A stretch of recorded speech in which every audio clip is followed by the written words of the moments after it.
Mga dahilan kung bakit dapat nating iboto si Senator Kiko Pangilinan. Gandang araw sa inyong lahat. Ngayon, pag-uusapan natin kung bakit nararapat nating iboto si Senator Kiko Pangilinan sa halalan na ito.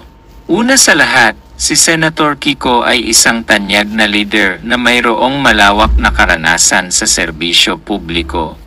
Sa loob ng kanyang mahigit 2 dekada sa politika, ipinakita niya ang kanyang dedikasyon at malasakit sa bayan.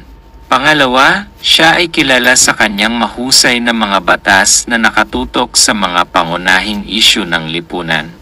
Isa sa mga pinakamahalagang batas na kanyang ipinasa ay ang Universal Access to Quality Tertiary Education Act.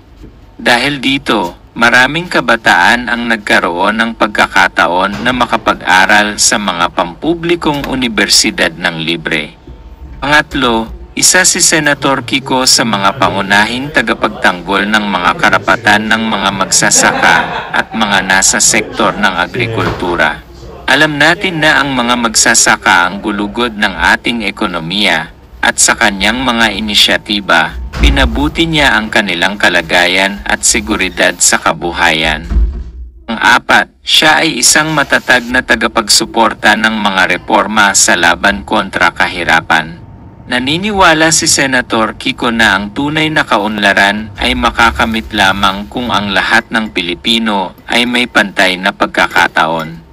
Ang 5, binibigyang pansin din ni Senator Kiko ang mga issue sa kalikasan at climate change. Siya ay aktibong nagtatrabaho para sa mga batas na nagtataguyod ng proteksyon sa kalikasan at nagsusulong ng sustainable development para sa susunod na henerasyon. Ang 6, si Senator Kiko ay isang leader na may malasakit sa mga marginalized na sektor. Ang kanyang mga proyekto at batas ay nakatuon sa pagbibigay ng pagkakataon at suporta sa mga hindi nakararating sa mga benepisyo ng gobyerno. Ang 7, siya ay may mahusay na track record sa transparency at accountability. Bilang senador, panatilihin niyang bukas ang komunikasyon sa kanyang mga nasasakupan at itinataguyod ang mabuting pamamahala. Panghuli, ang kanyang integridad at prinsipyo ay tunay na hinahangaan ng marami. Si Senator Kiko ay nagpapakita ng tunay na diwa ng serbisyong publiko at ang kanyang boses ay kinakailangan para sa ating bayan sa mga darating na taon. Kaya naman, sa halalan na ito, isipin natin ang lahat ng ito. Si Senator Kiko Pangilinan ay hindi lamang isang kandidato. Siya ay isang leader na tunay na nagmamalasakit at may kapasidad na manguna para sa ikabubuti ng lahat. Pakilahok, bumoto, at suportahan ang isang kandidatong may malasakit sa bayan.